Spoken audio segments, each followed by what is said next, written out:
kiss my Go on and on about the times we had, baby, you can't kiss my Tell me about how you want me back, baby, you can't kiss my You can Go on and on about the times we had, baby, you can't kiss my Why you only love me when I'm walking away from you?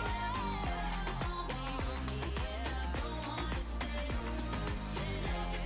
Feeling different, I'm not ever looking back. When I see you staring, go ahead, boy, you can kiss my You can kiss my Yeah, you can kiss my Tell me about how you want me back, baby, you can kiss my Go on over the times we had, baby, you can kiss my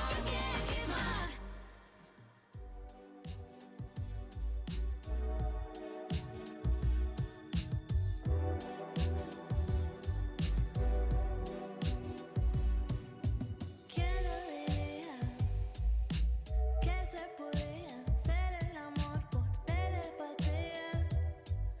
La luna está llena, mi cama vacía, lo que yo te haría si te tuviera de frente en la mente, te la volaría de noche, de día, de noche, de día.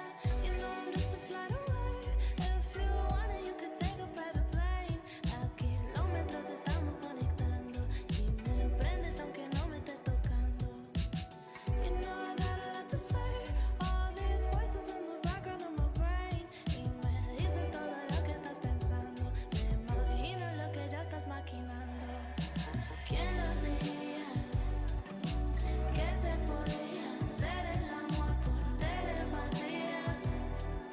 La luna está llena, mi cama vacía, lo que yo te haría si te tuviera de frente en la mente, te la volaría de noche, de día, de noche, de día. You know that I can see right through you. I can read your mind, I can read your mind, what you wanna do.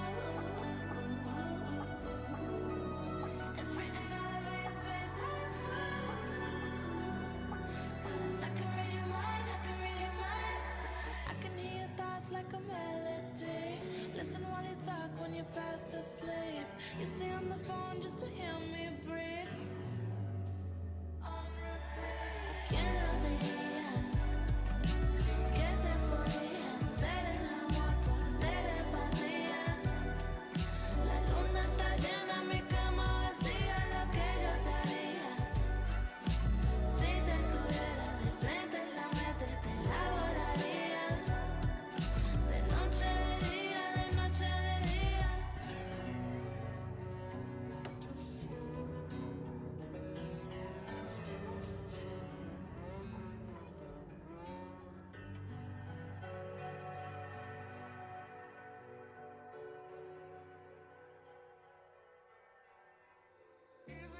Easy go, that's just how you live. Oh, take it all, but you never give. Should've known you was trouble from the first kiss. Set your eyes wide open, why were they open?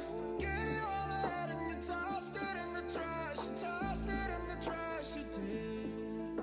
To give me all your love is all I ever ask. 'Cause what you don't understand is I got your grenade for you. Throw my hand on the blade for you. I jump in front of the train for you. You know I'd do anything for you. Oh, I belong through all this pain. Take a bullet straight through my brain. Yes, I would die for you, baby. But you won't do the same. Please take your seats. The program is about to begin. Black and blue. Beat me till I'm numb. Please take your seats. The program is about to begin. Bad woman, that's just what you are. Yeah, you smile in my face and rip the brakes out my car. Gave you all I had and you tossed it in the trash. You tossed it in the trash, yes you did. To give me all your love is all I ever ask. 'Cause what you don't understand is I got your grenade for you. Throw my hand on the blade for you.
Please take your seats. The program will begin in 5 minutes. She calls friends, how they dance in the courtyard. Please take your seats. The program will begin in 5 minutes. So I called up the captain, please bring me my wine. He said, we haven't had that spirit here since 1969. And still those voices are calling from far away. Wake you up in the middle of the night just to hear them say, welcome to the Hotel California. Such a lovely place, such a lovely place, such a lovely place. Plenty of room at the Hotel California. Anytime of year, anytime of year, find it here. Welcome to the Hotel California. Such a lovely place, such a lovely place, such a lovely place. Plenty of room at the Hotel California. Anytime of year, anytime of year, find it here. In bed, I need a break, my head is racing, I really hate it. Somebody take my stress, 'cause every day this mess is making me so impatient. And I can't see the difference in a nightmare on my life. So please, just save me from myself, 'cause there's a side of me and no one sees it. About the demons every day, I can't escape my mind. I keep on falling, hoping I'll be fine again. My juvenile state of mind will keep me hating my friends. I keep on falling, hoping I'll be fine again. My juvenile state of mind will keep me hating my friends. Yeah, they tell me that they love me, but they never even call, never reach out at all. I don't think they even really wanna waste their time trying to hit my line. And all they ever do is make excuses. We were never friends 'cause they treat me like I'm stupid. I don't wanna waste my time on people that waste all mine. Yeah, and I can't see the difference in a nightmare on my life. So please, just save me from myself, 'cause there's a side of me and no one sees it. About the demons every day, I can't escape my mind. I keep on falling, hoping I'll be fine again. My juvenile state of mind will keep me hating my friends. I keep on falling, hoping I'll be fine again. My juvenile state of mind will keep me hating my friends.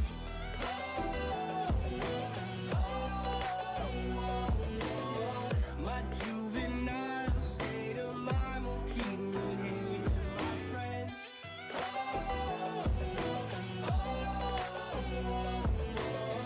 My juvenile state of mind will keep me hating my friends. I can't wait for better days to come again. And I need something more, 'cause I'm wearing thin. Most days I walk around and play pretend. I need something more, 'cause I can't see the difference in a nightmare on my life. So please, just save me from myself. I keep on falling, hoping I'll be fine again. My juvenile state of mind will keep me hating my friends. I keep on falling, hoping I'll be fine. Please take your seats. The program is about to begin. Today's CFOs are reshaping the C-suite. Bloomberg's chief future officer shines a spotlight on these dynamic leaders. Today's CFO has to be much, much more than a bookkeeper. One of the most important things is looking around the corner. We have to let go of the traditional legacy department store. Their impact goes far beyond the balance sheet. And on Chief Future Officer, they focus on much more than just revenues and margins. You also have to be credible business leaders in order to really impact the business and steer the direction. We're like biologists. We need to deeply understand the financial DNA of a company. People just come with a playbook and say, okay, we're going to roll that. Don't do that. Think longer term. I think to be successful in a role like this, it is not only technical knowledge. It is about passion. They have to love Oreos, right? They do. Get passion, perspective, and more from the Chief Future Officers of some of the world's most influential companies. A new episode every month, only on Bloomberg. Please welcome to the stage Bloomberg television anchor Romaine Bostick.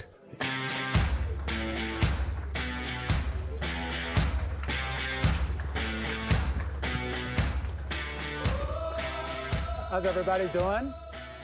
This is actually great. I'm really glad that we're actually doing this in person again. I mean, we've had a really great lineup of events here at our Bloomberg World headquarters just over the last few weeks, last couple of months, something, of course, that we weren't able to do over the last couple of years. So it's always great to kind of see all of these faces that I've only been able to see either on Zoom or on the phone or something, and actually see them in person. And we do actually have an audience as well, virtually out there. And so a hearty welcome to all of you who are tuning in from wherever you are. We really appreciate it. This is going to be a great day and a great conversation. Our Chief Future Officer briefing. It's really a chance for us to not only talk about the role of the CFO, the role of the Chief Financial Officer, but to really talk about some of the challenges that we're going through right now in the economy, in the markets, and elsewhere. And at the slate of people that we have today, I think are going to give you some real good insight into how they're managing their job, managing their workforce, and to give you some ideas just about how the job has evolved. And maybe it gives you some career advice. Maybe it gives you just some general, I guess, what misery loves company. You could kind of commiserate and sort of get a sense here of maybe what they're going through.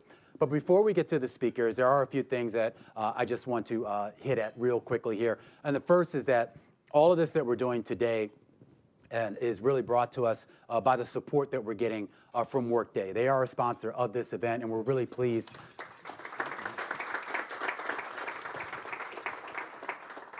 We're really pleased that they're able to kind of help facilitate the conversation in this event today. Workday, a big sponsor of this event.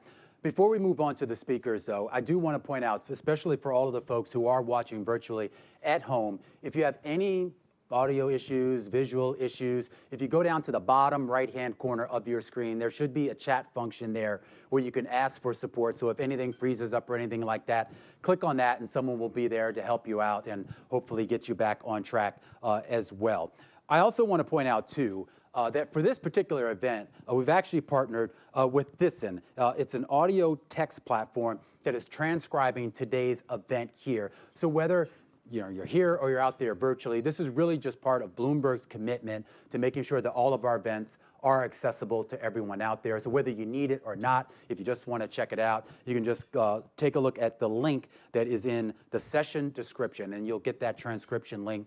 Just click on that. This and a great piece of software that really helps to make all of these events accessible to everybody. And if you're the type who is on social media and you like to waste time on social media, whether it's Instagram or TikTok, you guys aren't really TikTokers, are you? No. Well, whatever you're on, we do have a hashtag that you can use, BBG, Chief Future Officer, to tweet out, whatever thoughts that you have, videos, dance moves, anything like that as well. And for everyone watching at home, of course, we want you to do that as well. Once again, we do want to thank Workday for sponsoring this event. And the lineup that we have today, I mean, we were talking about sort of, who would we get for this? Who would be best to talk to here? And we got some great people, Scott Rowe, Ann Dennison, a few other folks here as well. But I'm really pleased to really have these first two people out because I think they really encapsulate both the strengths of this job, of this role, the Chief Financial Officer, the Chief Future Officer. And I think they also highlight how to navigate through a lot of the challenges that we're going through today. You have two companies that everyone knows, Workday and, of course, FannieMae, two different industries in a lot of ways, same in a lot of ways, but also two companies that have kind of come to this market and come to this place at very different times and have taken a different approach to how they're managing things. So I want to bring to the stage right now Krista Haley, Executive Vice President and Chief Financial Officer over at FannieMae, and Barbara Lawson, the CFO for Workday.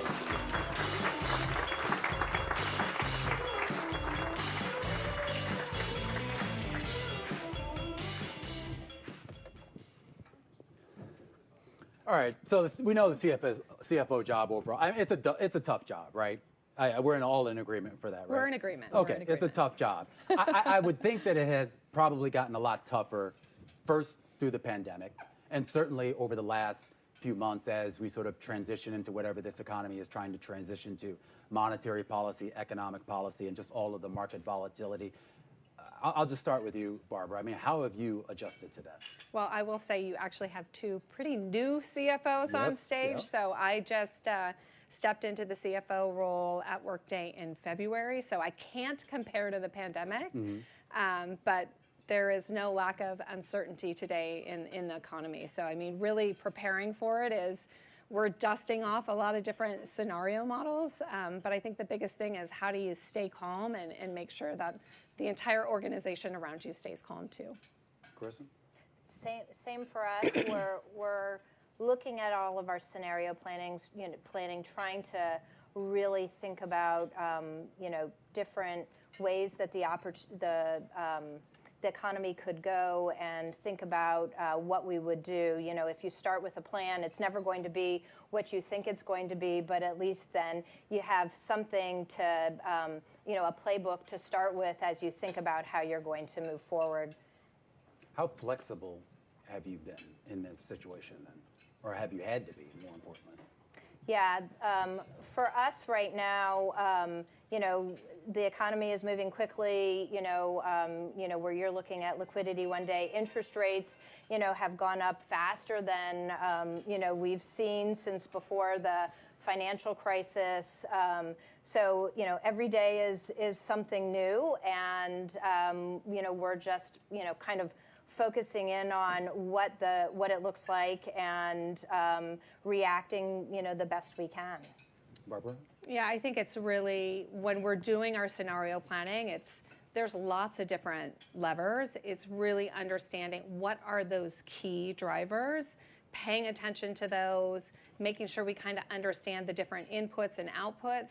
And for us, it's really figuring out what are the key levers. We're very headcount driven, so it's always going to come down to hiring. Talk about kind of the strategic role that I think CFOs have taken on. And this, and we should point out this, of course, and as I'm sure everyone in this room knows, it's been a relatively long process. You go back to the 80s and how the role changed back then during the M&A boom, and of course during the tech boom in the 90s. But it's really accelerated over the last few years. And I'm curious as to A, why, and two, how exactly did you end up in this job? And is that strategic role, was that the selling point when you came in? Yeah, I mean, you kind of started it off with the question on, what's happening and everything that's going on in the economy. And I think just all the uncertainty that we're going through, market volatility, you've got customer behavior changes, digitization across the board. So I think business leaders are really looking for CFOs to be more strategic, drive insights around operational change, guide business strategy, and really create value for the company. It's changed to be from a finance role to this enterprise-wide role. And I think, being a brand new CFO, the CFOs that I'm looking up to are the ones that are increasing their focus on value creation. They are embracing technology to figure out what they want to do with all their data, and then rethinking talent as well. What does value creation mean? I mean, that's not just accounting and cutting costs, is it? I think value creation goes beyond the financial statements. Right. I mean, you've got the financial statements. It's all that intangible value that creates your market capitalization. Krista? Yeah, I think, you started with why the changes. I think there's been so much innovation in the finance space that, CFOs, the numbers have become table stakes, but it is a good background for making business decisions. But we now have time freed up and kind of a bird's eye view into what the business is doing, and you have to collaborate more. We're working on more diverse projects. It's not just a finance person, whether or not you could be focused on ESG, modeling, analytics. So you have to become more of a business person these days and really understand things more broadly. But you still bring the finance skills with you when you're making business decisions for the company. And I think that's really, how we've evolved in the CFO space. So for future CFOs, the younger people who are heading into college or grad school right now, is the path to that job still through the traditional finance program, or do they need something broader in order to get them there? I mean, I think it's through finance, but it's also getting that business lens. So like for me, for example, before I took the CFO role, I actually went into the business. I'd been in finance my entire career, and at Workday, we feel strongly like to be in the CFO seat, you have to have a good understanding of the business. So I went and ran a product organization. The CFO before me that was in this seat, she went and helped start out our international expansion. So I think there's lots of different ways, but I think it is becoming increasingly important to have that business mindset that's broader than just financials. Krista, does the CEO come to you for those broader strategic things? Do you go to him, or, I mean, what's the driver there that gets you to that role? Yeah, I think, we're working collectively as a team. The strategy group sits underneath me. We're working on a 3-year strategy refresh right now.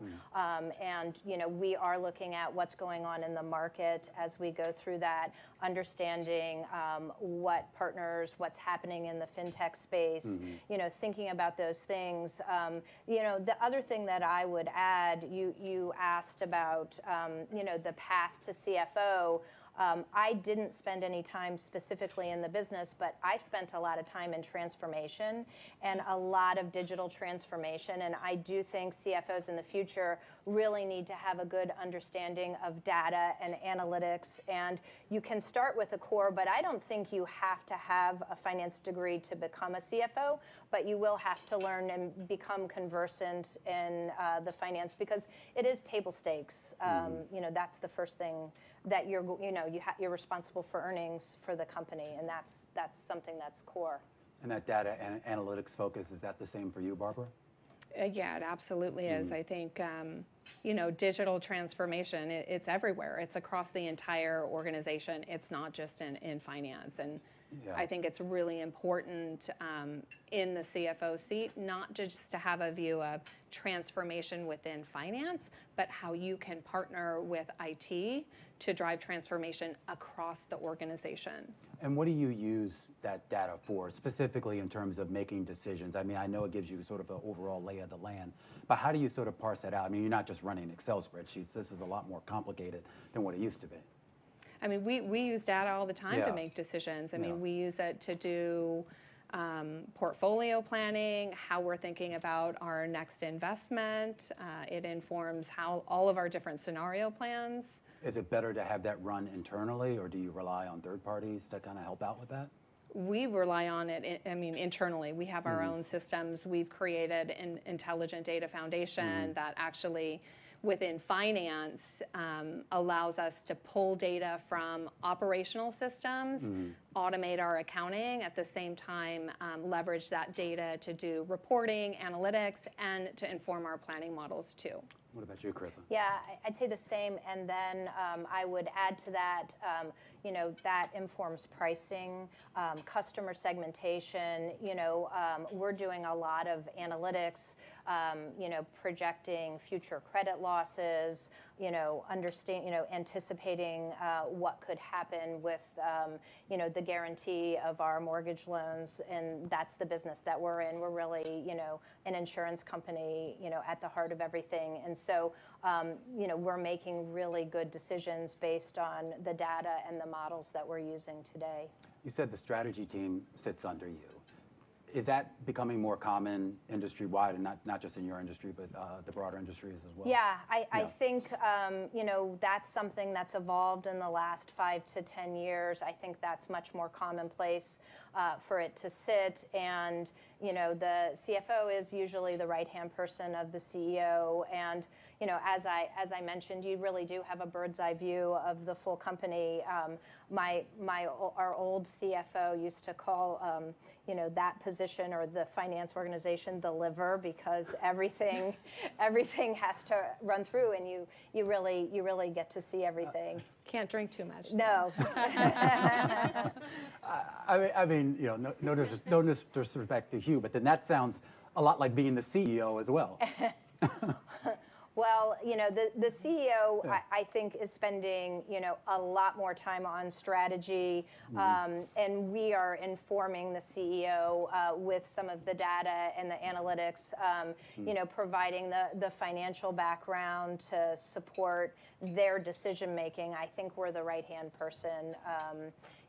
But a CEO is really, thinking about, it's an idea person is how I would describe it. The visionary. Yeah.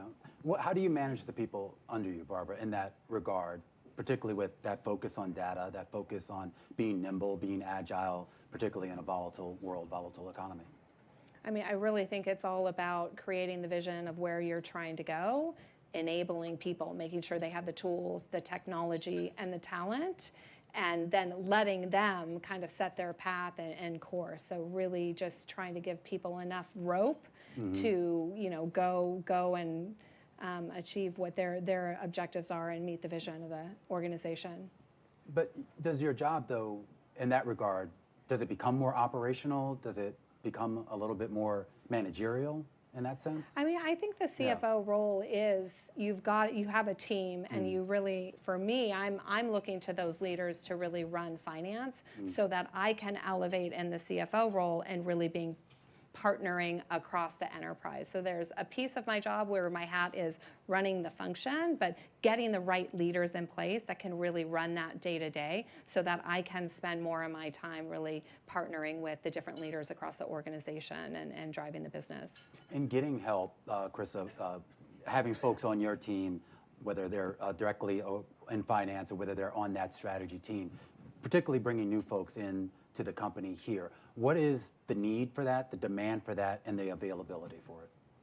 Yeah, I think we like to have a good mix of internal and externally.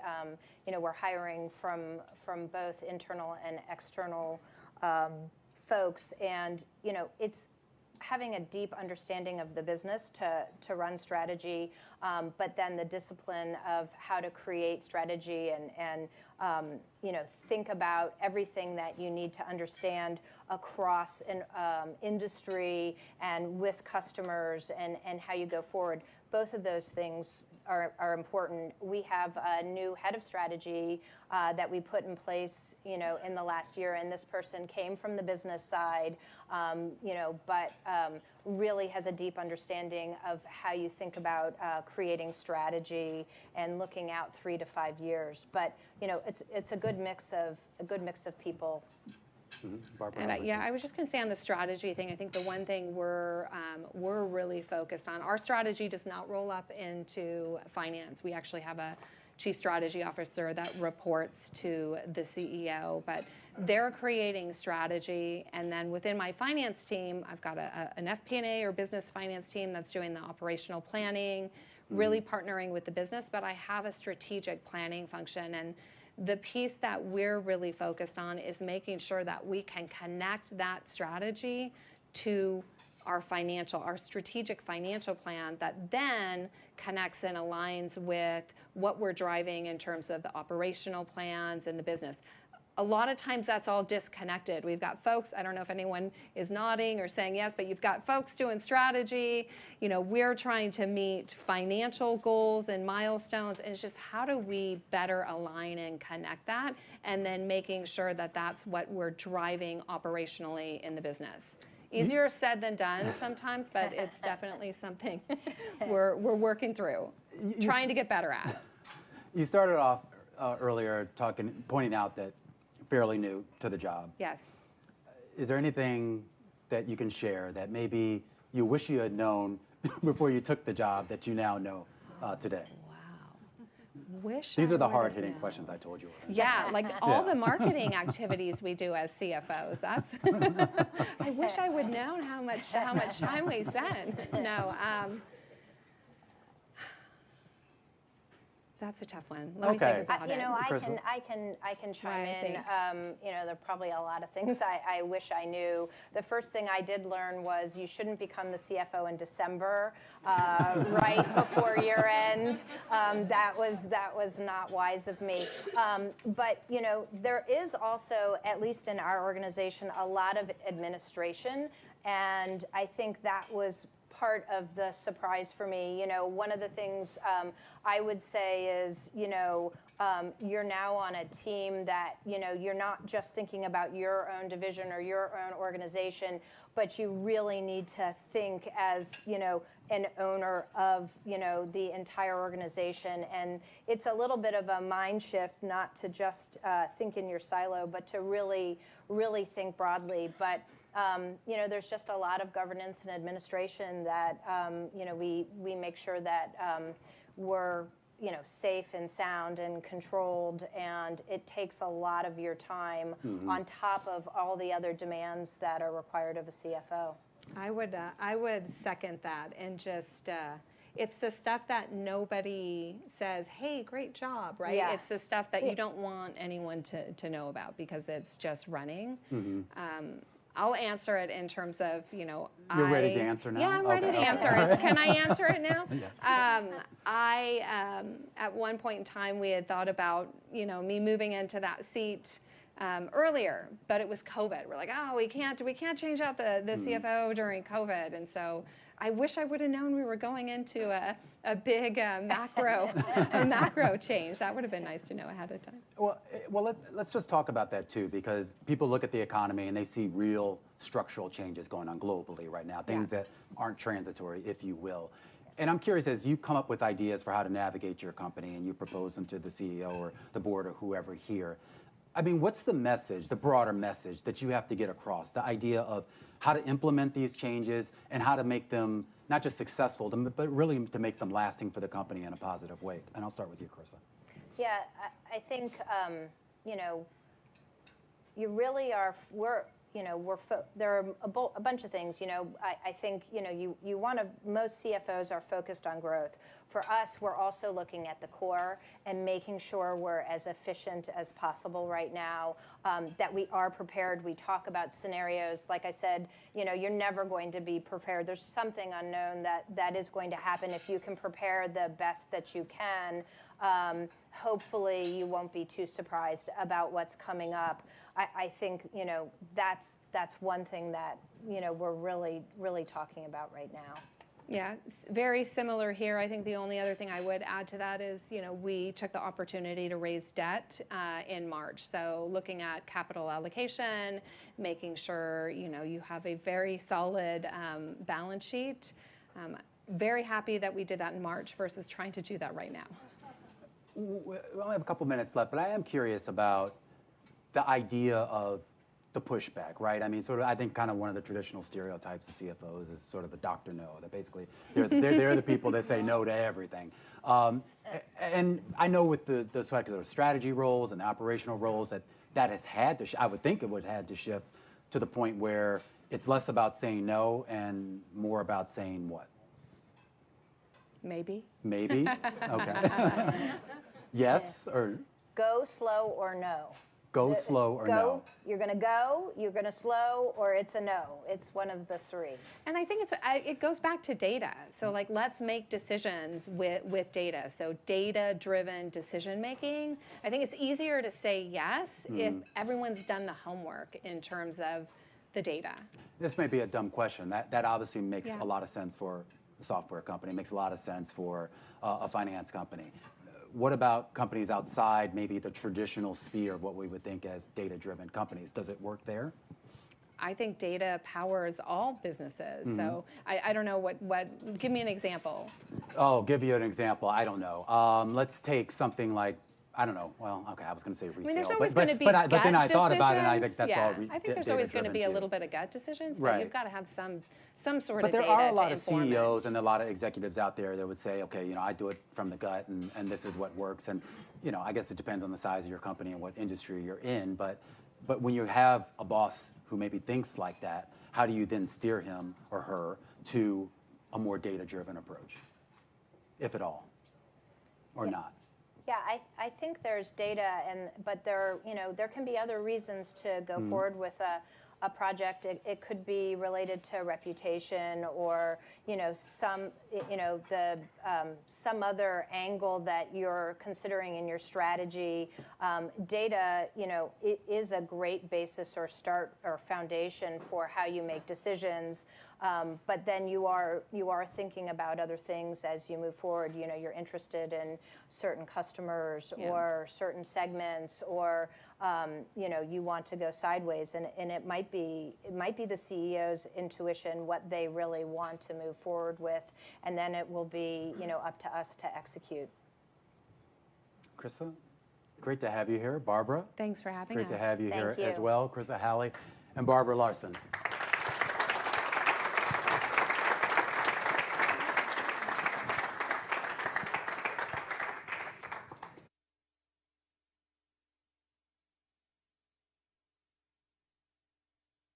Please welcome to the stage Nasdaq Chief Financial Officer Ann Dennison and Highmark Health Executive Vice President and Chief Financial Officer Saurabh Tripathi with Bloomberg's Scarlet Fu.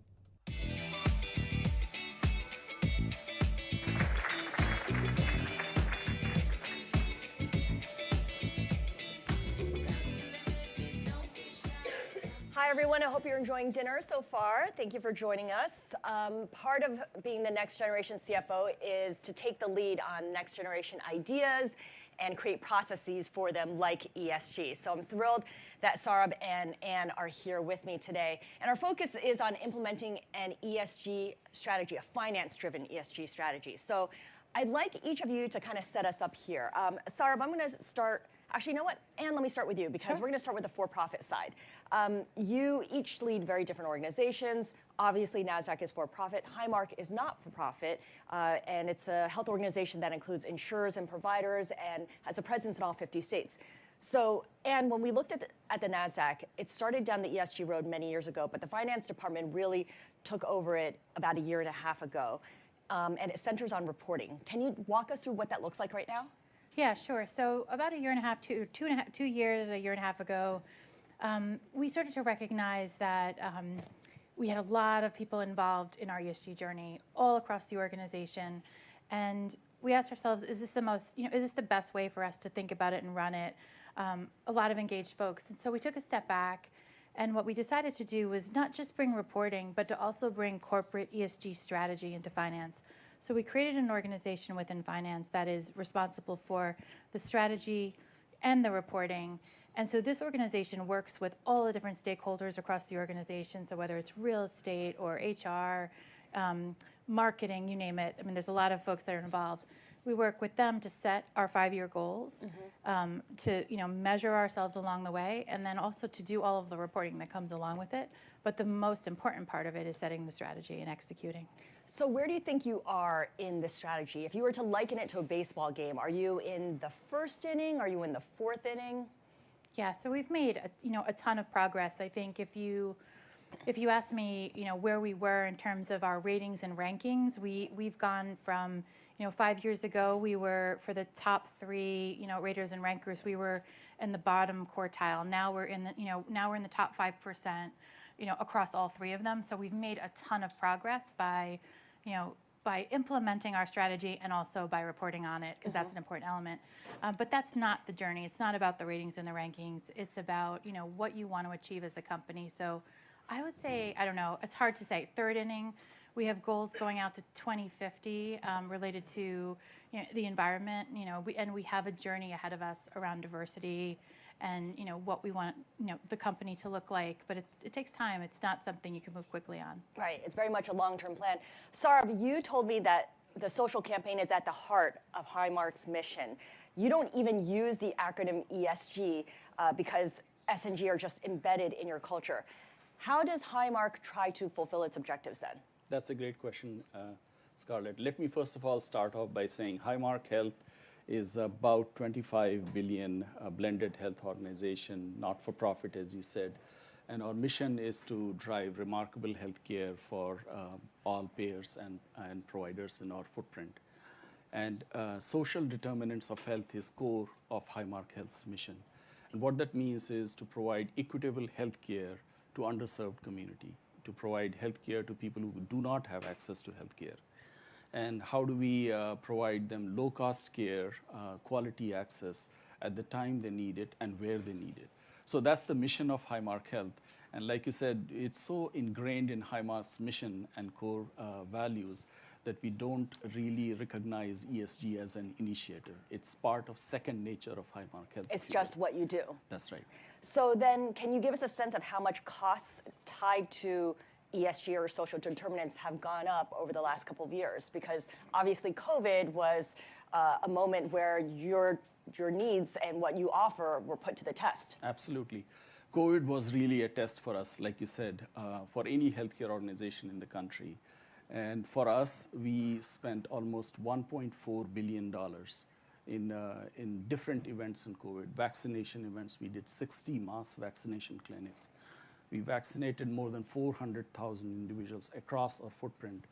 We offered different providers PPE equipment that they couldn't afford otherwise. So it was approximately $1.4 billion spent across Highmark Health, and about 10% increase on a year-over-year basis. 10% increase year over year when inflation is running at 8%. That's right. Okay, it's good to know. And obviously, that's the nonprofit look.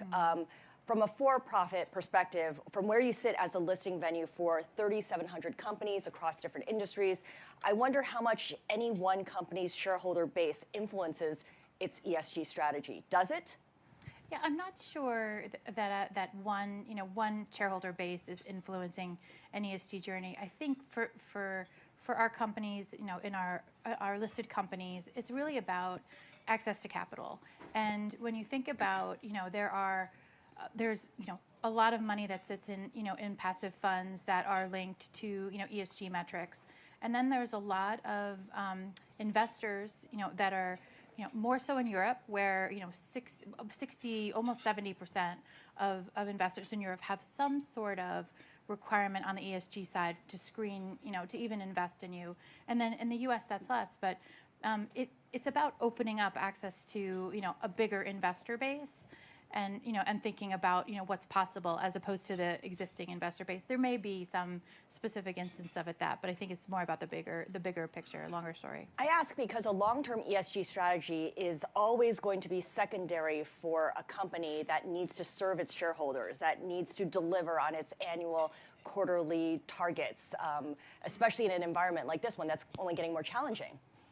Yeah, absolutely, and I do think there's an appreciation for having targets that are or having a journey that takes a long time.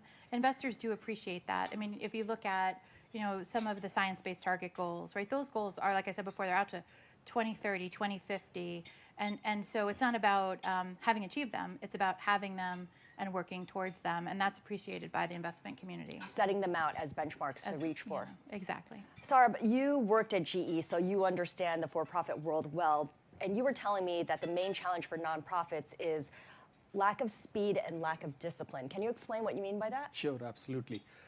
As you said, Scarlett, I spent 17 years in GE, so I have a different perspective, both for-profit. You know about managing the numbers. Yes, absolutely.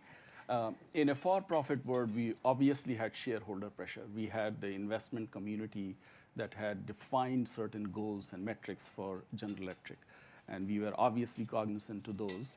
There's nothing wrong with that, but in the nonprofit world, we could invest long-term capital into strategic goals of Highmark Health, the mission and vision that I talked about, taking care of the community. A couple of things that Highmark invested in. One example is Thrive 18, where we took hold of 2,000 houses in underserved community in Pittsburgh. And we said, let's go after the social determinants of health. And the social determinants of health could be food, could be shelter, could be access to health care. And we invested, the numbers that I mentioned earlier over long term, and we found that by making that investment, we were able to reduce the cost of healthcare in those communities. So in a not-for-profit world, we can make long-term strategic investments without having short-term quarterly financial pressures. And we saw, big outcomes from that. But at the same time, Highmark also supports ESG through a business investing in healthcare startups as well. Right. So it's not all nonprofit. There is money going towards these small businesses that may eventually become leaders. That's exactly right. So one part of Highmark is Highmark Ventures. And it's about $150 million fund that we have set aside to provide seed capital to some of the startups, like you said. And some of these startups are meant for providing basic access to healthcare to these underserved communities, or providing healthcare at a lower cost in certain disease states. Diabetes is one example where it's highly prevalent and spreading very fast.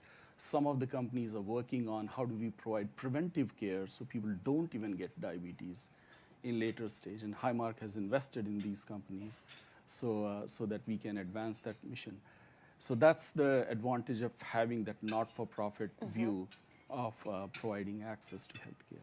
And you mentioned earlier that the finance department is leading the strategy, implementing the strategy. To what extent does your finance department own ESG responsibilities? Is it something that, at the end of the day, if there's an issue, you are the final arbiter? Yeah, we are a very collaborative environment, but at the end of the day, maybe I'd like to think of it at the end of the day, if there's a mistake, it's my mistake. And so if that's how maybe I define ownership. But it's, we have, obviously the corporate strategy and reporting sits in finance, but there's so many people across the organization that are involved in making it successful. So it's a very, it's a very collaborative committee, type of approach, but at the end of the day, finance has to make sure it's right. Yeah, I just wonder about that because I think of ESG as kind of an interdisciplinary major at a college where it doesn't belong to any one department, so as a result, it kind of gets lost sometimes. And I think we saw that, sort of coming into making the decision about bringing into finance, we saw, that mad rush where you're about to file one of the reports, and you just need to make sure the support is right, and that you have to reach 5 different people to do it, and it's an uneasy feeling. And so I think this approach allows us to feel pretty confident, going into, whatever reports we're putting out in the space. So when it comes to implementing ESG, obviously it's at the core of Highmark's mission. If you can give us a specific example, Saurabh, of what works, what you've seen works that other companies can learn from. I'll give a couple examples, Scarlett. Thrive 18 is the project that I mentioned earlier, where we adopted 2,000 different households in an underserved community, and we said, let's invest in those communities and see if that actually bends the cost of healthcare. And we have empirical data to show that we actually reduce the cost of care by almost 10% by just providing them basic amenities, food, shelter, housing, some of those things. The other example I'll give is in a healthy food initiative in Highmark Health.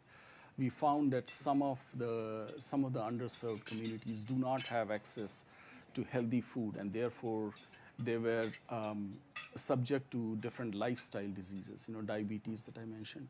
So we invested in those kind of initiatives, and we found clinical data that proves that once you support those initiatives, you'll actually see the cost of healthcare come down subsequently. What about statutory requirements? Which of those do you find most effective in getting companies to move further along this process? Anne? Yeah, so we don't really have any in the U.S. Just yet, and so it's pending. It's pending, but if you look at Europe, right? If you look at they're much further ahead of us in terms of their, the European companies' ESG journey, and how the investment community looks at companies, and that's a function of the fact that they've got a framework in each country, and then if they're part of the EU, there's also a framework in the EU that makes it consistent when you're looking at companies in the EU, and so I think that's one of the issues that we face here is just being able to look at one company and the next, and understand if you're looking at the same data, and also as a corporate, where you are in your journey and how you compare to others. Very hard to tell. I'm glad you bring that up, looking at your data, looking at another company's data. Is there too much data or not enough data right now? Yeah, so I'm a big fan of data. So I'm not going to say there never is too much data. We kind of live by the mantra of you can't manage what you can't measure. So data is good. It's about the consistency of the data and being able to understand, what the data is telling you. I think the other, issue that probably many companies face, as do we, is just, the collection of that data is a very, onerous process. And, we're working on ways to, make that easier for ourselves and to add some, automation and, as part of our transformation journey. But it's just hard. It's hard. I mean, it's as hard as you might, have to wait for an email from a landlord about your emissions in a building that you're, that kind of data is hard to manage. But we need more, but we need it to be good, solid, consistent data that we can verify. Sar, what about you? If I could just add a couple of things. In healthcare industry, there is no dearth of data. There's plenty of data, a lot of data. And just to give you a magnitude of data that we deal with in Highmark Health, we have 2 petabytes of data in Highmark Health. And I looked this up. Petabyte, 1 petabyte equals 1,000 terabytes. That's right. 1 terabyte equals 1 trillion bytes. Right. So you have 2 petabytes worth of data. So you can imagine how much data we have from all the claims experience that members are having at the hospitals. And the beauty of this, the good thing about this is we can actually harness the power of this data. We can do analysis with the help of Google and Verily and some of the technology companies and come up with predictive analytics. If someone is going to have diabetes or chronic heart failure or COPD 5 years down the road, and we can diagnose that upfront, and we can change their lifestyle or provide them some clinical help so they don't become a chronic patient later stage in their life, that's not only good for the member or the patient, but it's also going to reduce the cost of healthcare significantly. So that's what Highmark Health's mission and vision is in short, and that's how we are trying to harness the power. So it's fairly easy to measure if you're doing your job well. We just look at the costs. Absolutely. What isn't working right now when it comes to an ESG strategy? You had told me provider transformation. What does that mean? So COVID-19 has actually given a lot of challenges to the providers. I'm sure we are all reading about nursing shortage, inflation, looming recession, or we might be in recession already. And that's putting a lot of financial pressure on the providers. And providers have to transform the way they have done business in the past. They can't continue to run the same way. They have a lot of fixed assets. So that provides an opportunity for a company like Highmark Health to partner with these providers, provide value-based care, and essentially reduce the footprint of providers from all these bricks and mortar, all these fixed assets they have, and provide right healthcare at the right time, and maybe bring some of that healthcare upstream so that we don't have a chronically sick patient in a hospital setting. And that's what we are trying to do with our living health strategy. We are approaching our final couple of minutes here, and as we wrap things up, what has surprised you the most about taking on this task of implementing an ESG strategy, something that you didn't anticipate? Yeah, if I could do 2 real quick ones. Yes. So one good one. On the great side, it was surprising to me just how passionate, how many people in the organization are about ESG. They couldn't wait to get on board. They couldn't wait to get on board. They couldn't wait to be part of it, and they really want to be part of the journey. So really nice surprise, and for that reason, we have a lot of people that are helping us take it. On the other side, I think what surprised me, not as positive, is the fact that you have to work really hard as a corporate to tell your story in a clear way if you want it to be reflected in your ratings and your rankings. I kind of thought you just did those things and the good stuff happened, but if you can do them, but if you don't report them in the right way, they won't get picked up in the right way. So that was a surprise that we had to work through, and it took us some time to sort of strike the right balance with our reporting. Maybe it means finding the numbers to tell your story best, even if they're not standardized across the board yet. Exactly. Sar, what about you? Yeah, some of the challenges are in a not-for-profit world, you do not have the investor pressure, the quarterly outcomes that you have to deliver to the street. And that could sometimes lead into lack of urgency, lack of sense of urgency, or perhaps lack of discipline. Do you see that right now across the industry? Not in Highmark Health, fortunately. How about the rest of healthcare? We do not have that in Highmark Health. I would say in the industry there is opportunities for improvement for sure. Okay. And that's the biggest challenge for healthcare. I may have mentioned this in a different forum. Healthcare cost in the United States is roughly $4 to $5 trillion. Our economy is about $20 trillion. healthcare cost is growing at 6%. Economy is not growing at 6%. So you can do the math. It is unsustainable, and the cost curve has to bend down.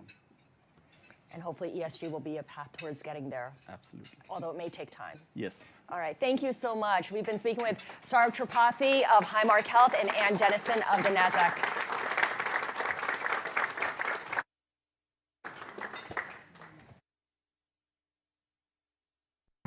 Change is everywhere, and a CFO's ability to anticipate it can make or break a business. By bringing together financials, planning, HR, and spend management into a single system, Workday gives all departments access to real-time information across the organization. And that empowers the CFO with what's needed to reallocate resources and to seize opportunity.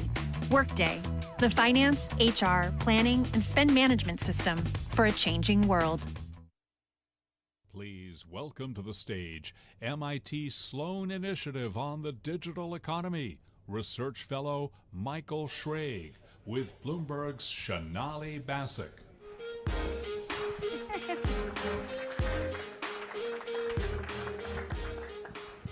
Having a great dinner, Michael. I'm so excited to interview you. He's a very lively one, so you're going to have a very fun panel. Manage expectations down is the view. So you're going to have the most fun discussion about KPIs you've ever had.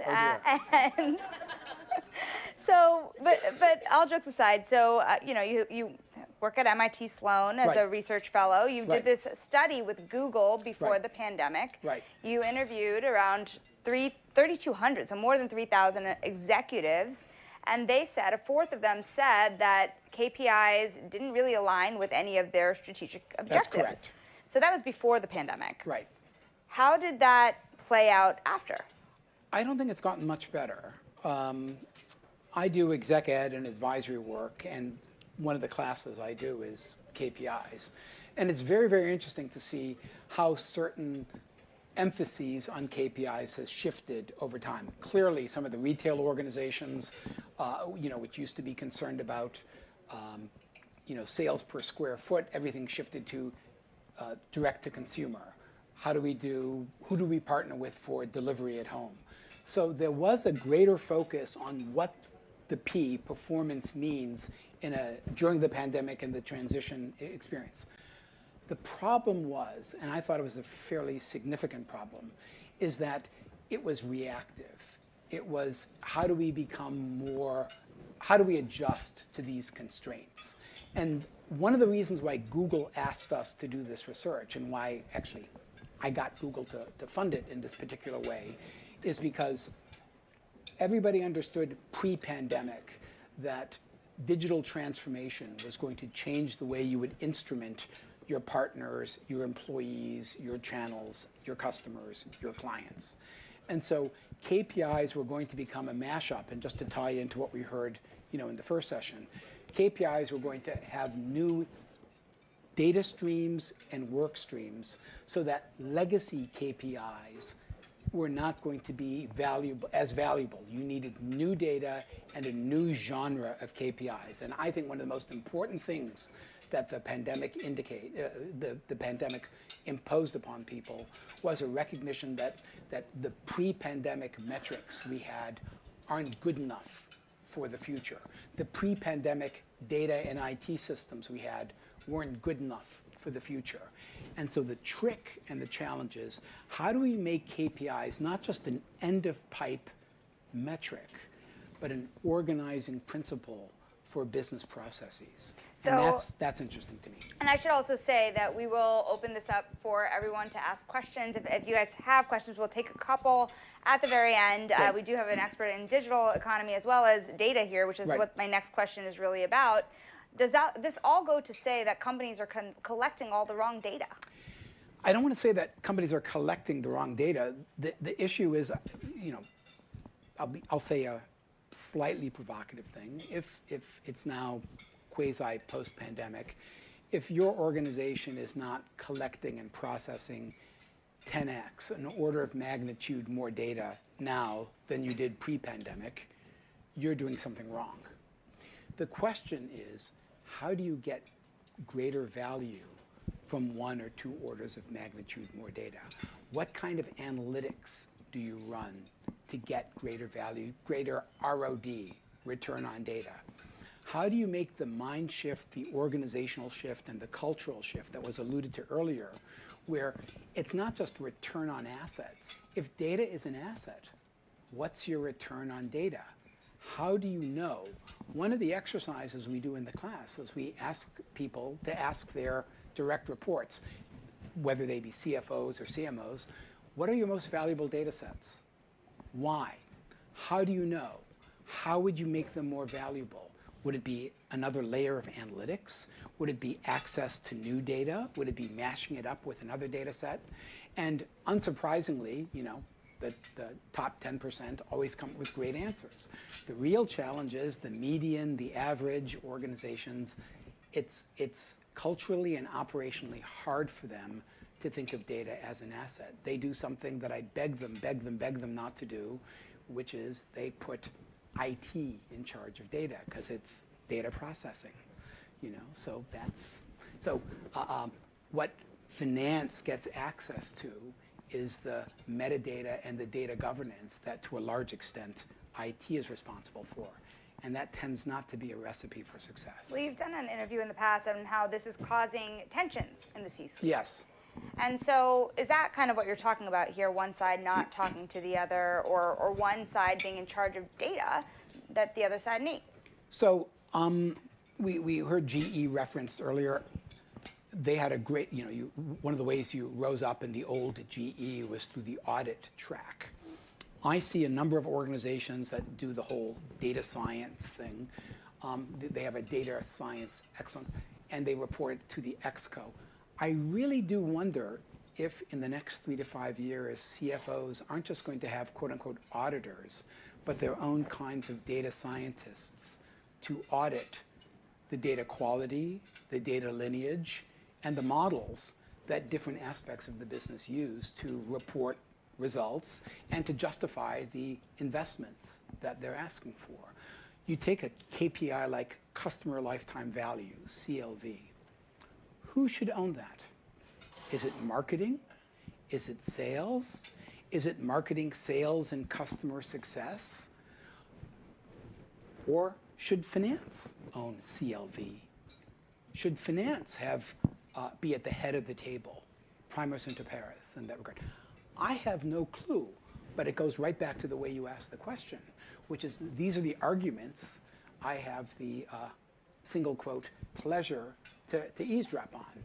And most of the time, I keep my mouth shut because they're very serious arguments. Are you sure? No, I do talk. Yes. It's the first time we met, she knows me so well. Yes. We talked once before, Yeah. and you know the other thing that we talked about was, you know, who's doing this well? How, in addition to teaching, you advise companies. Are you seeing data used kind of, especially in this post 2020 era, in a way that's more unique and more practical? I'll give an obvious answer and a less than obvious answer.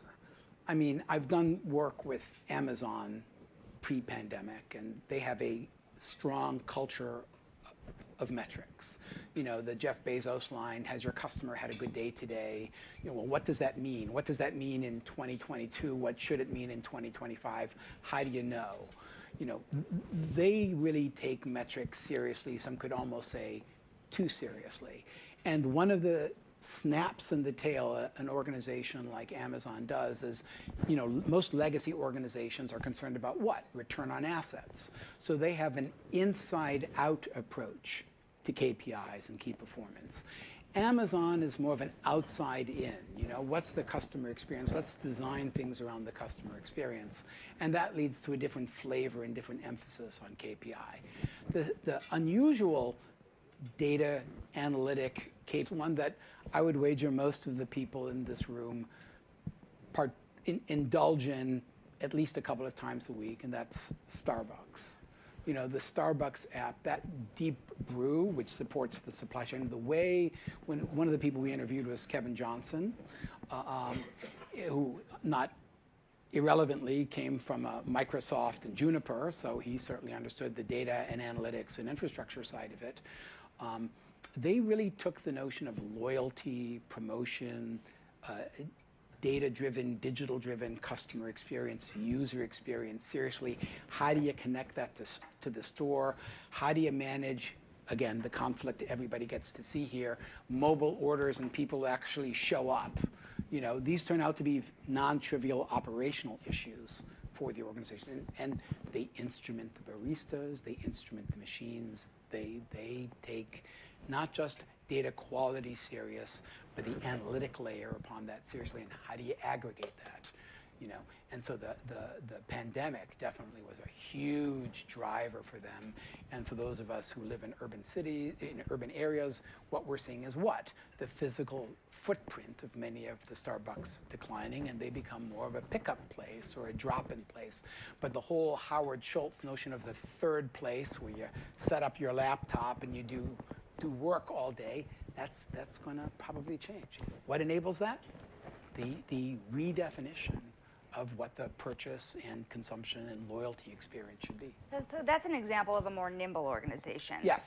What about an organization that's making a mistake in the way that they collect their data, that they assess their customers, that they use it at the end? So my warning system, like that beep we just heard, my warning system is organizations that look at the cloud and digital transformation as the, forgive the cliche, lift and shift, which is, here's our portfolio of key performance indicators. Here are the underlying processes and data that support those processes that go into it. What are the ways that we can lift that up and put it into the cloud so we can do everything that we're doing in the legacy system faster, better, cheaper? You know, my view is, and now I'll flip to the digital transformation side, the purpose of digital transformation is not digital transformation. Digital transformation is a means to an end. What's the end? What do we want digital transformation to enable? What kind of user experiences, customer experiences do we want to facilitate? What kind of collaborations with our partners and suppliers do we want to facilitate? And by the way, how do we know? Well, the answer to the question, how do we know, is key performance indicators, the metrics and measures that we choose. What I think is going to be fundamentally different in the next 3 to 5 years, and you already see this in organizations like, I'm sorry, Google and Amazon, and for the time being, Meta, is you're going to have metrics that are capable of learning. You have machine learning. What happens if customer lifetime value actually could become smart? That actually the customer lifetime value metric could make recommendations about, let's give this customer a discount because that will improve their loyalty, and this customer, let's get rid of them because they're going to be a net loss over time. You know, so that's the kind of intelligent algorithm I see having an impact on legacy metrics. I'm glad you brought up machine learning, Yeah. because I think we all know here you're only as good as your inputs. Garbage in, garbage out, yes. So with machine learning and AI and all of these amazing technological tools that companies have, you know, what are some key mistakes they have in that input, in what they're putting into the machine so that they get better outcomes? I don't want to have a technical conversation about, you know, pipeline engineering, et cetera. I think we need to go to an even more basic fundamental than that, which is, and I, you know, a selfish part of me, well, we'll do this when we do the questions. You know, how many organizations take data governance seriously and metadata definition seriously? And if you allow, for the regulated organizations among you, if you allow compliance and the lawyers to own that, you're screwed. If you allow IT to own that, you're also screwed. We have a gentleman with MongoDB, you know, different kind of data types and all this. You know, how do you reconcile the structured data in SQL systems, you know, with unstructured or different kinds of data types? How do you get greater value from that? Should the CFO be in charge of that? No, I think that's BS cray-cray. But should the CFO be one of the people, one of the groups that basically asks people, look at this asset that you have. We have more of it now than we did 6 months ago. How exactly are you getting value from this? Some of you who work with marketing folks, you know about mixed market models, which is how do we, where do we get more return from? Podcasts, the internet, broadcast TV, promotion, what have you. What are the attribution factors here? Well, we're going to see, I think one of the roles that the CFO is going to play is to see when they look at a business process, they're going to say, what are the underlying dynamics, the key drivers, as we heard earlier, to what extent do they contribute, and what kind of new data should we be gathering, different kind of data should we be gathering to improve insight around those drivers. So one more question from me, and then I'll open it up. And you had made this interesting point about not just the types of data or the future data that is possible, but how the data is transported, stored. With a focus on the cloud, how does that complicate the way that organizations are moving their information?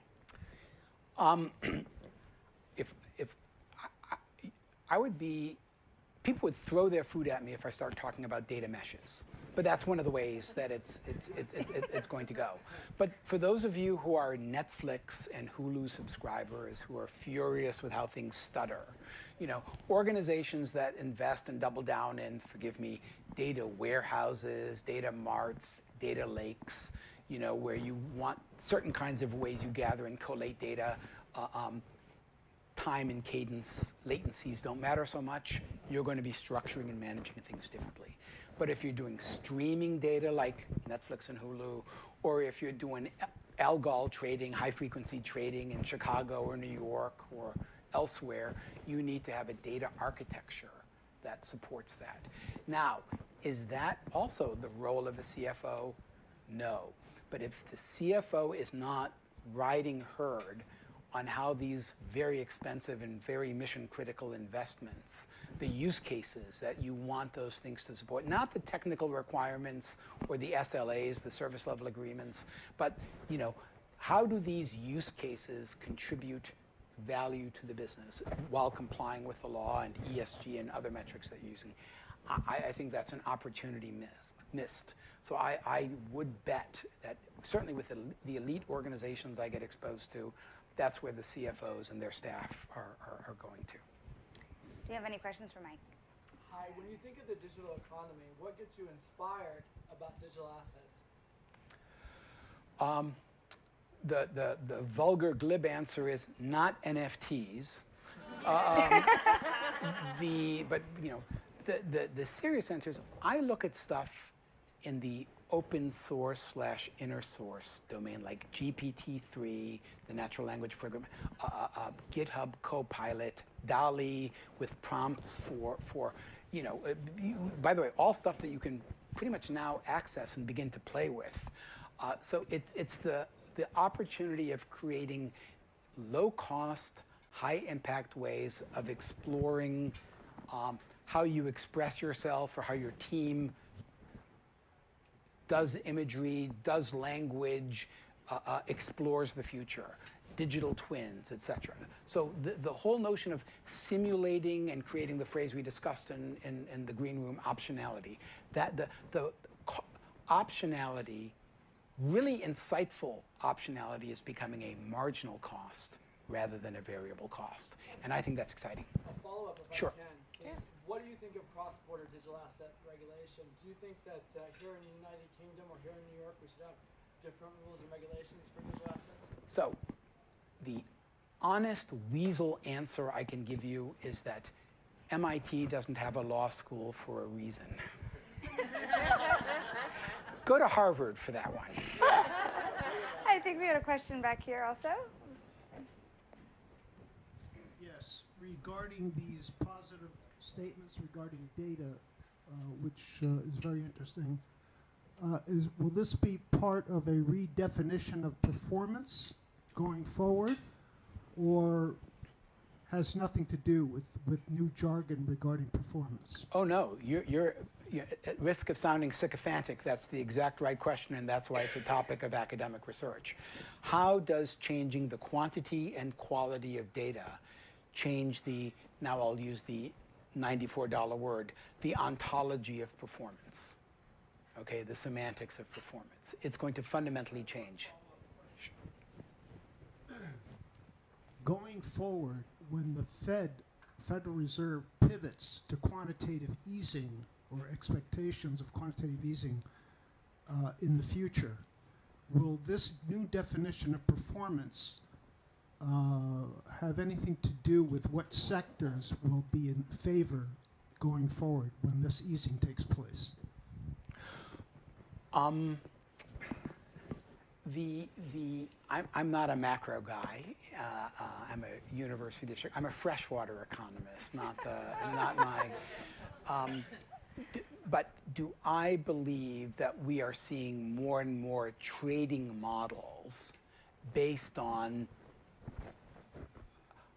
the natural trajectory and the unnatural trajectory of regulators, both of monetary supply and of other government constraints? What does optimization within constraints mean? Okay, there's no shortage of great mathematics and algorithms on that. Now we've got, back to the data architecture question that was asked, now we've got real-time data on this. So how will trading and investment be modeled and explored and exploited as the parameters, as we seek to optimize within changing constraints? That, I believe, is going to be a future of investment at the firm level and certainly at the PE and hedge fund level. I mean, I'm competent in this area, but Bob Merton won the Nobel Prize, went from MIT to Harvard, shame on him. But we've got a guy, Andy Lowe, in computational finance.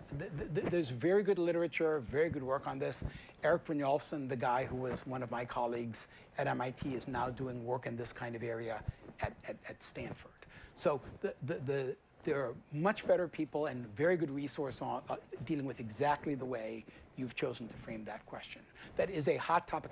NBER has a National Bureau of Economic Research, has done a couple of workshops right around the question that you've asked. We are out of time. Oh, okay. It's been such a pleasure. Thank you guys for having us. Thank you so much. Please welcome to the stage Tapestry Chief Financial Officer and Chief Operations Officer Scott Rowe and Alight Solutions Chief Financial Officer Katie Rooney with Bloomberg's Carol Masser.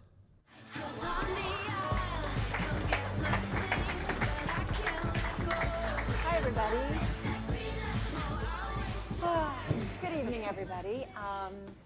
Great to be with you too. Great to be with everyone. We want to talk about the finance talent model of the future. But first, before I do, when I've got two great leaders like this, I've got to ask about the macro environment, because I feel like every decision you make is based on the macro. But I first want to ask all of you, and here's your choices. Today's outlook, don't raise your hands yet. Not worried? Worried, but it could be a lot worse, i.e. pandemic, or no clue. So, which is kind of where we are. All right, so how many are not worried at all? Ah, that's very true. Worried, but it could be a lot worse, like a pandemic. Okay, no clue. Ah, really? Who didn't vote? All right, make sure you vote in midterms. Okay, so let's talk about the macro with these guys. Scott, let me kick it off with you. I told you in the green room, so I've been repeating something you said on our planning call, and that is short term is really hard to call right now. For sure, yeah. What a strange environment we're in. In fact, we did an investor day recently, and I made the comment, it's almost easier to see the long term than it is the short term. And so what we're doing today, frankly, is we're talking more about decision models. You used to be able to put a plan out and say, I think we can create this plan, but right now it's so volatile. We're thinking about agility, how do we react quick, and what are the decision models or the no-regret actions that we should take, rather than maybe traditional planning. Well, Katie, come on in, because like Tapestry, you are a global organization. You work with like 4,300 organizations around the globe, most of them Fortune 100. So what are you hearing from them? What are you seeing about the global macro environment? Yeah, it's fascinating time. I think the good news is, so we do think about Alight as benefits and global payroll, overall administration. So whether we're in a tough macro environment or great macro environment, people still need benefits and they still need to get paid. So that's the good news, which is helpful. But at the same time, because of that position for us, we're spending a lot of time saying, so how can we go an extra step to help our clients? Right. Right? We are in this unique position. Do we need to think differently about payment terms for them for the short term? Because it will afford us a relationship that will grow longer term. And so that's there's a lot of pressure for a lot of companies. I think we're in a good place, so it's enabling us to think differently. Can I ask you, because one of the big things, I promise you're going to talk about finance talent in a moment, but China, like you have exposure to China, and I have to say, I can't tell you how many times like I was reading Chinese stories over the past weekend and trying to understand what China is going forward. People have said to me, China doesn't want to see its economy come apart and doesn't want to pull apart fully, but how do you factor something like that in terms of your thinking? Yeah, it's tough. So the first thing we did is we looked at what's happened before. I mean, there's the COVID issues, and then there's maybe the more secular or bigger issues that are out there. So we've looked at when you see COVID effects, which there are still some, what can you expect? And we used history as a guide on that. And then in general, we said, we're just going to snap a line here. Look at the trend in our business that we see. What's happening right now as we project that forward, and be very clear about what our expectations are. Because you really can't, if you say I want to be conservative or aggressive, what does that mean? How do you do that? So we said we're not going to try to be that cute. We're going to look at what is the trend, what is our consumer doing today, and as we project that forward, that's the basis for our guidance and what we see going forward. Katie, you feel the same in terms of some of the instability we've seen, whether it's the UK or China? I do. I think we're seeing it more in Europe today, but I mean, it comes back a little bit back to diversification, right? I mean, it's so hard. I can never predict China versus the UK, but I know globally I can take a balanced approach, right? Because some are going to be up, some are going to be down at different points in time. Look at currency right now. Right. I mean, right? You can't predict currency, but you can figure out a solid hedging strategy so that you're balanced across your portfolio. All right, so let's talk about when you think about talent in this environment and what you think about. Scott, front and center for you, you said the character lens. When you're thinking about talent, what does that mean? Well, for me, what that means is the first thing I always look at is, are you a team player? Are you out for the win of the broader group? Because people see authenticity or the opposite, right? And so I want to build a team. I want to build a group of people who are working together and have each other's backs. And to me, that's the go, no go. How do you know, though, when somebody walks in? Well, you don't know, but you do. I always get an impression, right? But I think one of the things that I've learned over time is actually to get a broader group into that discussion, and a diverse group. Smart. Because we tend, right? We bring our biases in, and we tend to hire people like us. So one of the things I've forced myself to do, and I've learned over time, is make sure you're getting people from a broader range of experiences and people that are coming from a different place to help you judge, is this going to be a good fit for our team? It makes a difference. It absolutely makes a difference. Katie, you too said to me, I can teach somebody P&L, but there's other things that I can't. So tell me about what you're looking for when you're bringing somebody in or pulling somebody along internally. What is it that you look for when you're building out your experiences. Team? I think that's so critical today. Like even I almost try to look at my talent. If they were to become a CEO, not even CFO, right? It's almost, if you think about bringing that strategic perspective with a financial perspective, I think it's really important. I talked to a CEO.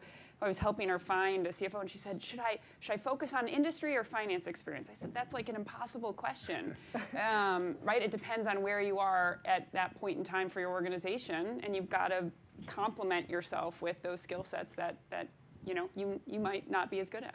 So can I build on that too? Because I think another thing that is important is learning agility, and maybe it's guts. I don't know. People who have jumped into different areas, different disciplines, because I think the CFO of today needs to be way more than just a financial person. And I look for that global experience, people that have been in different aspects of the business because they're going to be more empathetic, right, and they're going to have a better, broader perspective, to be able to get to the C-suite. There is something very interesting about, I feel like, the progression of CFOs, and I think we felt it. I've said this a million times because I feel it. After the financial crisis, man, those CFOs kept companies alive and figured out how to do it. Yeah. Same thing in the pandemic. We've seen different members of the C-suite that are more and more important, and I feel like the CFO and their team is really very crucial in terms of strategy and really keeping companies alive in many different ways. Yeah, I think that's so true. And how did the pandemic even move that in a different way? Well, it's even broader than the pandemic. I mean, a recruiter this summer, she had 200 open positions for CFOs, right? And I said that, but think about so not only had the pandemic, but then you had all this pent up demand and all these companies going public. So you needed a different skill set. It wasn't even just they're all kind SPACs of. And they're all done anyway. sorry. Okay, but we were SPACs. Oh, sorry. That's right. You were. Okay, you're the exception. But we're not flying taxis to the moon. We not. have real profit. You're one of the good ones and solid ones. No, but it's true. I mean, I just think there's a different skill set through those different progressions in what we see. Yeah. I know. I fully agree. And I mean, in the early days of the pandemic, it was so uncertain. And everybody looked at us, right, to say, basically, are you okay? Right. And so I felt we took a different role in terms of just helping the organization understand, first of all, we're okay. These are the actions we're taking. This is why we think we're okay. And then slowly that went back to, okay, we got 6 months of planning to do in 6 weeks because everything just changed. And it seems like we've been on that little treadmill since, really. So true. When you think about talent, internal development versus external development, Katie, how do you think about it? You have to have a balance of both. I mean, you always have to have a balance of both. But I think it's funny, we were talking about getting people back to work, right? You have to meet people where they are today, but at some point, we all still have to figure out how to develop more internally in a remote environment. It's hard. Yeah. But ways to complement that if you can't do it all, obviously, on site. I think there's tons of external perspectives that help, honestly, bring new ideas to a company, but also bring new skill sets to our teams. Yeah, I guess in our pre-call, we had a discussion about this. I think it's a hard one, but I would just own it and say I have a strong preference for internal talent. I think that's an important message to your organization, and when people come in, that's where I'm going to look first. That said, you can't always do it, right? And especially in the EI&D area, we often have a conflict, right, in terms of internal promotion or do we go to the outside, and those are always hard discussions, and sometimes you go left, sometimes you go right. But as a general rule, I think it's an important message for your organization and for your brand as an employer to give preference to internal I think that's so promotions. well said, right? I mean, if what a signal that sends if you're not promoting internally. That's really hard for your teams. So in terms of diversification, there's one thing I thought was really cool, Scott, that you guys have said that you do, that you move people around. And so I think you've had, your Kate Spade CFO move into another area. So you're moving people around within the organization. Whose is that? No, I'm just kidding. But you move people within the organization, right, to get different experiences. Yeah, I just moved everybody and all our brand CFOs, and we moved some into non-traditional areas into supply chain, and moved people into corporate or into brands, and I think that's really important. And again, it's the balance between, on the one hand, your risk aversion says be slow and nobody wants to give up great talent, right? That's always the problem of internal movement, at least in my experience. Everybody wants to hold on to their great talent. But if you're moving a broad group of people and you send a signal to the organization, that's part of what we do, then over time, I think it helps you, again, build your brand.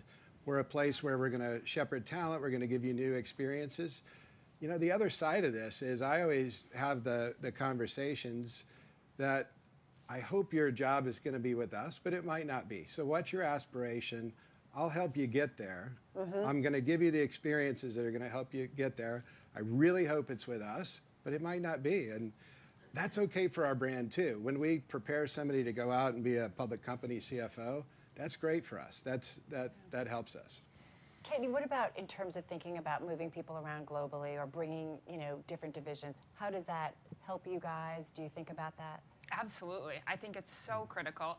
And I think it's great for career development, right? I mean, it's hard if you're kind of focused in just one area, there might not be a lot of movement for a period of time. Then you start losing people. So it might not even have to be a full move. Like we'll even look at it as projects, right? How can we do a big global project and bring, some of our high potentials to run that project for us?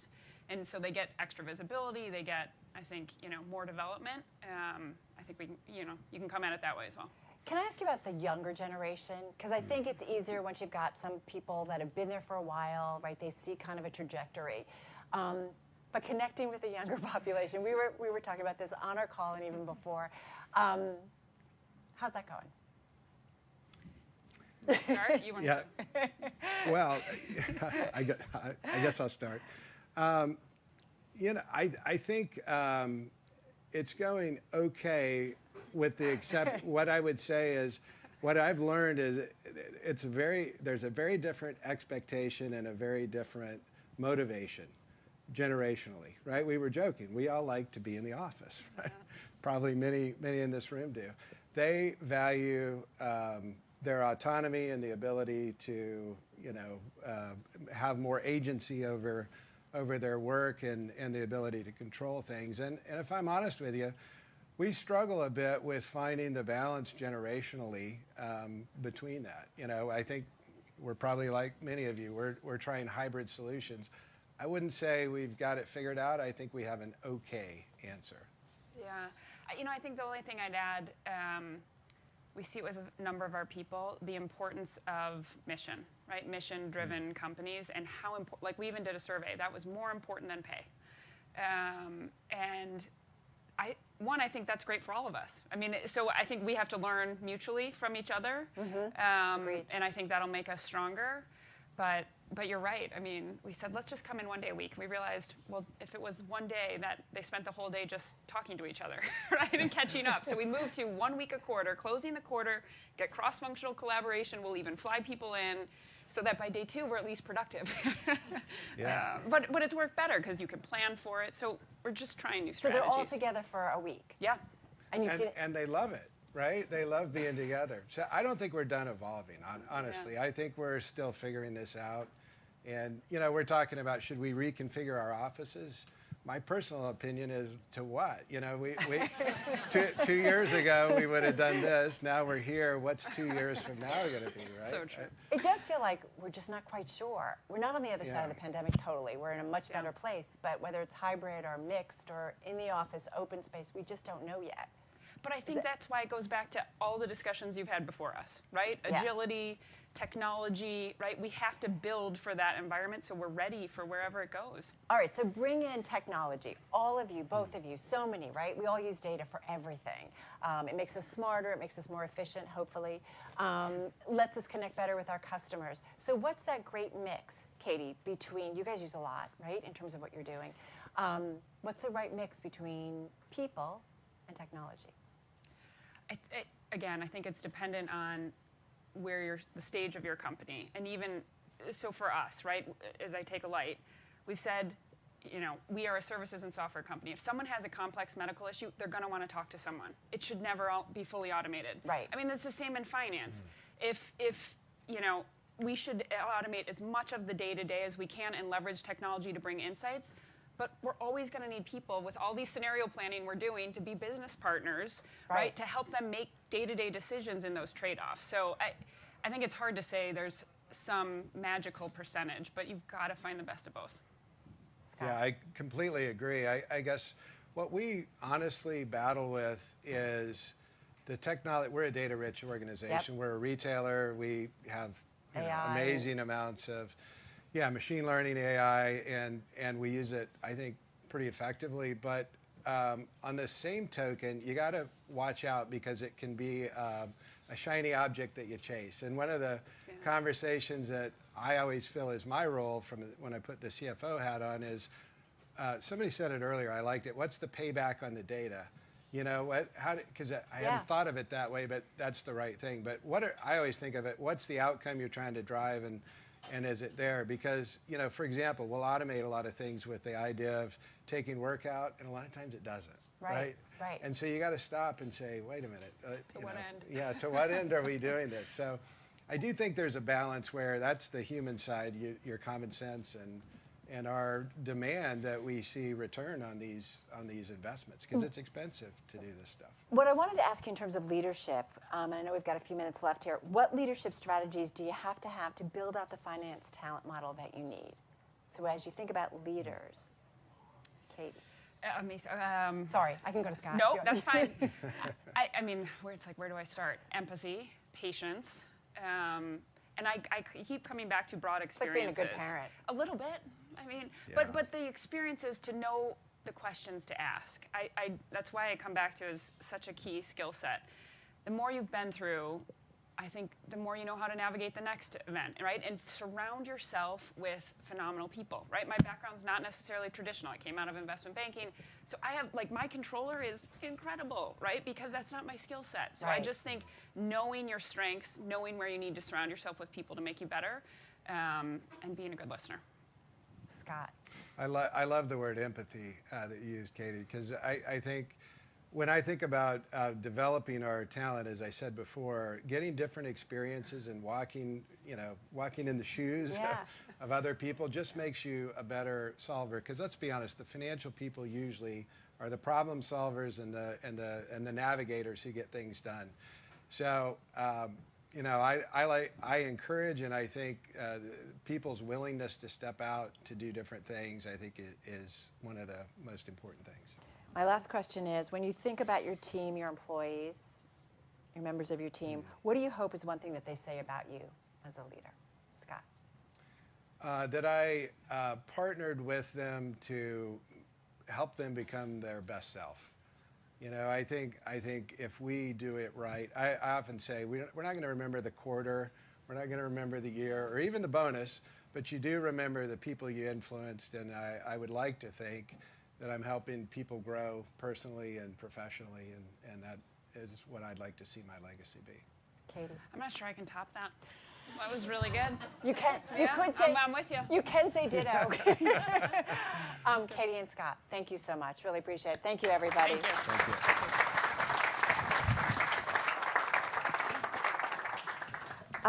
And I do have closing remarks, and they're somewhere in here. And do they? Hold on a second. It's been that kind of a day, so hold on a second. Thank you, everybody. Oh my goodness. Oh my gosh, they're going to kill me if I don't have my closing remarks.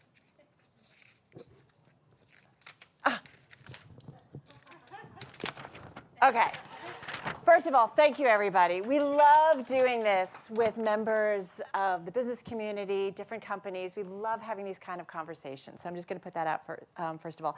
Bloomberg Chief Future Officer Briefing. We love these conversations with Chief Future Officers, Chief Financial Officers, because we do feel like there's so much involved in so much of the strategies that companies are doing. And really, I mean it, when keeping them alive, there's so many different crises. We hope you've enjoyed them. Our thanks to all the speakers, all the moderators who found the closing remarks.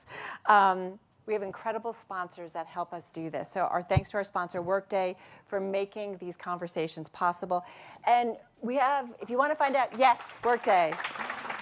If you want to find out more information from Workday, do definitely visit the resources tab that is on the event website so you can find out more information. And we love that you guys respond, so thank you so much being so engaged. If you missed any of these conversations, go back to the BloombergLive.com website. You can search on this event and you can hear them again. You can also find about other events. There's refreshments, there's dessert. Please enjoy, and thank you again for being with us. We really appreciate it.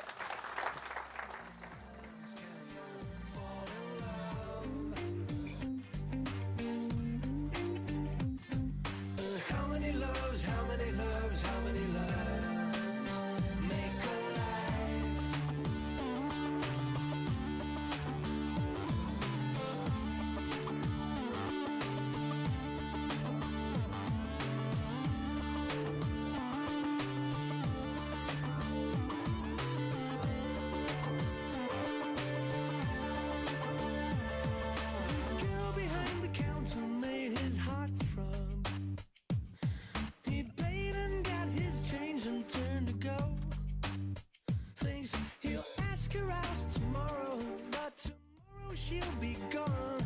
It will take 3 weeks till he won't dream about her anymore. Thinking how many times can you fall in